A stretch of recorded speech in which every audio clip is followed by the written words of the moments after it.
Naquela noite chuvosa em Lisboa, inclinei-me sem pensar duas vezes e beijei os lábios de Mateus Almeida, o herdeiro da fortuna da família mais influente da cidade, preso à sua cadeira de rodas há 5 anos.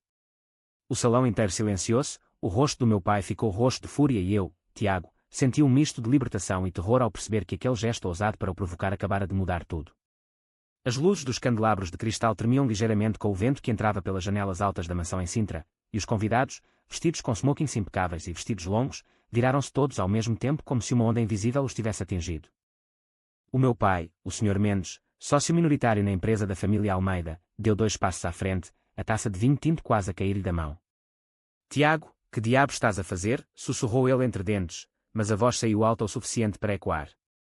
Eu afastei-me devagar, sentindo ainda o calor dos lábios de Mateus, que não se mexera, apenas me olhara com aqueles olhos castanhos profundos, calmos, quase divertidos. Mateus não gritou, não recuou, não chamou segurança. Apenas inclinou ligeiramente a cabeça e sorriu de lado, como se eu tivesse acabado de lhe contar uma piada privada. O meu coração batia tão forte que parecia querer sair do peito. Há meses que o meu pai me pressionava para assentar, para namorar a filha de um amigo, para esconder o que eu era, para ser o filho perfeito que ele imaginava. Eu trabalhava como designer gráfico na agência que atendia os vinhos Almeida, e aquela gala era supostamente para celebrar o novo lançamento. Mas eu estava farto de fingir. O beijo foi o meu grito silencioso. Agora, porém, enquanto as conversas recomeçavam baixinho e os olhares me perfuravam, percebi que o grito tinha ecoado muito mais longe do que eu esperava. Mateus estendeu a mão devagar e tocou-me no braço. Calma, Tiago. Respira. A voz dele era baixa, firme, sem julgamento.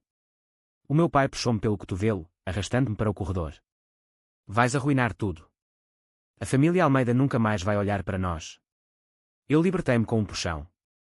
Talvez seja a altura de olharem para mim como eu sou, pai. Saí para o jardim molhado pela chuva, o ar frio de novembro a bater-me no rosto. Atrás de mim, ouvi passos de rodas no chão de mármore. Mateus tinha seguido-me. Não precisavas de fazer aquilo por mim, disse ele quando me alcancei. Mas fizeste. E agora? Eu não tinha resposta. Só sabia que, pela primeira vez em anos, me sentia vivo. E assustado. Muito assustado. No dia seguinte, o telemóvel tocou às 10 da manhã com um número desconhecido. Tiago Mendes. Mateus Almeida. Gostaria de te convidar para um café. Hoje, se possível. A voz era a mesma da noite anterior, tranquila, quase divertida.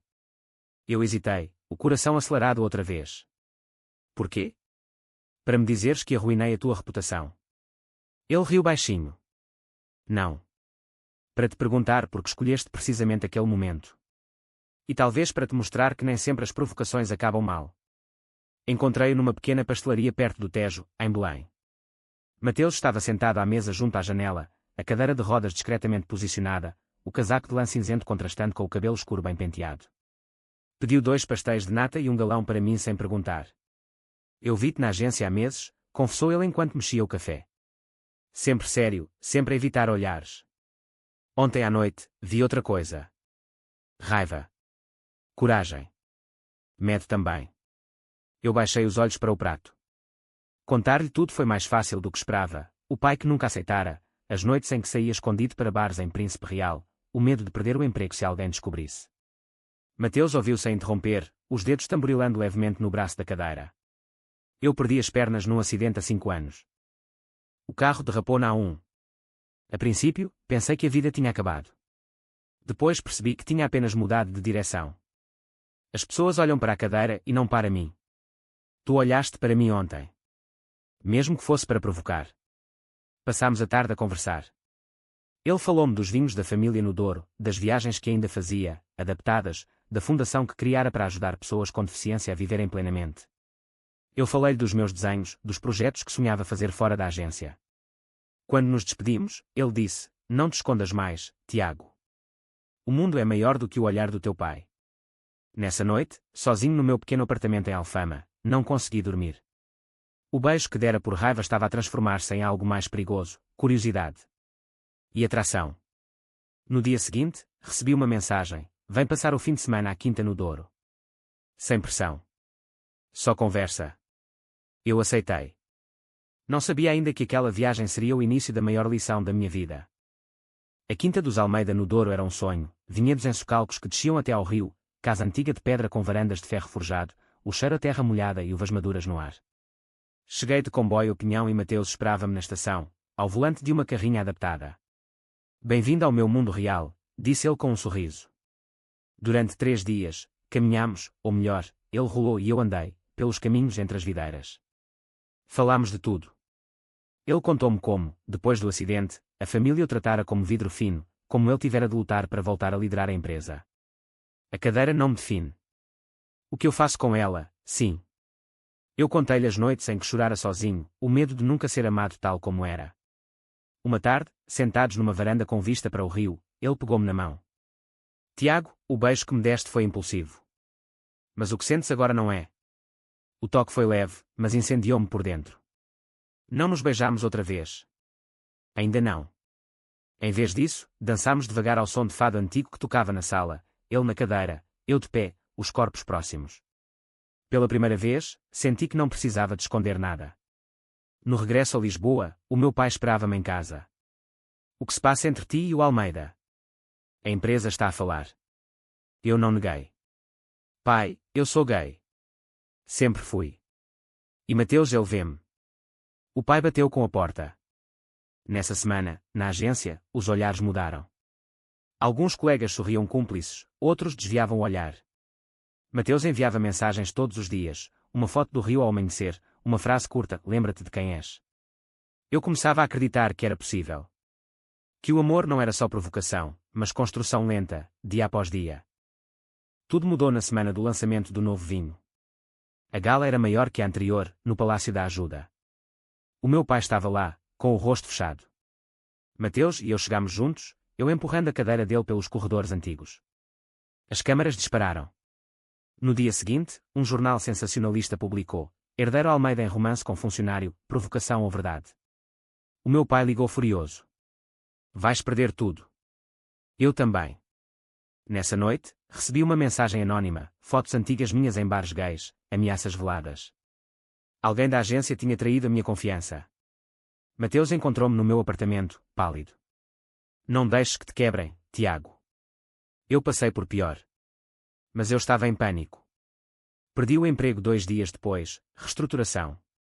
O pai deixou de atender as minhas chamadas. Senti-me outra vez o rapaz de 25 anos que se escondia. Discuti com Mateus ao telefone. Talvez o beijo tenha sido um erro. Talvez eu te tenha usado. Ele ficou em silêncio um longo momento. Se acreditas nisso, então ainda não aprendeste nada. Desliguei, chorando. Passei dias fechado em casa, ignorando as mensagens dele. A cidade parecia mais fria, os sinos de São Vicente mais distantes. Um amigo de infância ligou: o teu pai anda a dizer que estás doente, que precisas de ajuda. A pressão social esmagava-me. Como podia eu, um simples designer sem família rica, estar ao lado de Mateus Almeida? A dúvida crescia como erva daninha. Até que, numa manhã de chuva, bati à porta da mansão em Sintra. Mateus abriu pessoalmente. Voltei, disse eu, a voz a tremer. Ele apenas estendeu os braços. Eu sabia que voltarias. Os meses seguintes foram os mais duros. Mateus ofereceu-me trabalho na fundação dele, a criar campanhas de inclusão. Eu aceitei, mas o orgulho doía. O meu pai apareceu um dia na fundação, exigindo que eu voltasse à razão. Gritámos um com o outro no pátio. Tu não sabes o que é ser pai e ver o filho destruir o futuro. Eu respondi: e tu não sabes o que é ser filho e ter de escolher entre ser eu mesmo ou ser teu. Mateus assistiu em silêncio, depois convidou o meu pai para um café. Surpreendentemente, o pai aceitou. Não resolveram nada naquele dia, mas a porta não se fechou por completo. Eu e Mateus viajámos para o Douro outra vez. Lá, no meio das vinhas, ele disse-me: o amor não é só felicidade, Tiago. É escolher ficar quando tudo grita para fugires. Numa noite clara, deitados na relva a olhar as estrelas, ele confessou o medo que sentira depois do meu primeiro beijo, medo de ser apenas curiosidade, medo de que eu o visse só como desafio. Eu beijei-o então, devagar, com todo o peso do que tínhamos vivido. Não foi provocação. Foi escolha. Voltei a Lisboa mais leve, mas ainda havia contas a pagar. Um antigo colega tentou sabotar um projeto da fundação, espalhando rumores. Mateus enfrentou-o publicamente numa reunião. A cadeira não me limita. O preconceito, sim. E eu não vou permitir que limite ninguém. A força dele contagiava-me. Eu comecei a falar abertamente sobre a minha orientação em entrevistas pequenas, a ajudar outros jovens como eu. O pai enviou uma mensagem curta: estou a tentar entender. Era pouco, mas era um começo. Um ano depois do beijo impulsivo, estávamos outra vez na praia de Cascais ao pôr do sol. Eu empurrava a cadeira de Mateus pela areia molhada, as ondas a lamber-nos os pés. Ele virou-se para mim, o vento a despentear-lhe o cabelo. Lembras-te da primeira vez que me beijaste? Eu ri. Como poderia esquecer? Quase morri de medo. Ele pegou-me na mão. E agora? Agora eu sabia. Sabia que o amor verdadeiro não apaga as cicatrizes, mas ensina a carregá-las com dignidade. Sabia que a família se reconstrói devagar, que a sociedade muda um olhar de cada vez, que eu tinha crescido não apesar das dificuldades, mas por causa delas. Mateus ensinou-me que a verdadeira força não está nas pernas que andam, mas no coração que escolhe amar. O meu pai veio jantar connosco na semana passada. Ainda não abraça Mateus, mas aperta-lhe a mão. É um começo. Eu e Mateus não precisamos de casamentos grandiosos nem de aprovação universal. Precisamos um do outro. Naquela praia, beijei-o outra vez, sem raiva, sem medo, apenas com gratidão. O sol mergulhava no mar, pintando o céu de laranja e rosa. A vida, percebi, não é perfeita. É nossa. E isso basta. Você acha que um ato impulsivo como um beijo pode realmente transformar duas vidas e ensinar lições profundas sobre amor e aceitação? Verdadeiro ou falso?